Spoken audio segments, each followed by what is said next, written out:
પઠનનો થોડોક ખાટો થોડોક મીઠો. હું બેઠી હતી સીધી કેમ કે મારો વારો હતો ત્રીજો. જોઈને બી ચારે બાજુ છૂટતો હતો મને પસીનો. હજુ તો વિચારતી હતી ત્યાં માઇક પર મારું નામ બોલાયું. માઇકની સામે આવીને સૌ ઘે ફે થઈ જવાયું. મારો પહેલો અનુભવ કવિતા પઠનનો થોડોક ખાટો થોડોક મીઠો. મને આવડતી હતી કવિતા બહુ મસ્ત, પણ જોઈને સામે જજ થઈ ગઈ ટ્રસ્ટ. મિસ પૂજારાને જોઈ આત્મવિશ્વાસ આવી ગયો. મિસ નીરને દેખીને હું જોશમાં આવી ગઈ. મારો પહેલો અનુભવ કવિતા પઠનનો થોડોક ખાટો થોડોક મીઠો.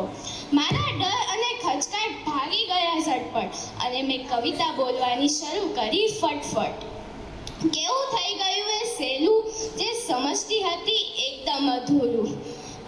કોઈએ સાચે જ કહ્યું છે, કોઈ પણ કાર્ય રહેતું નથી અઘરું કોશિશ કરવાથી. આભાર.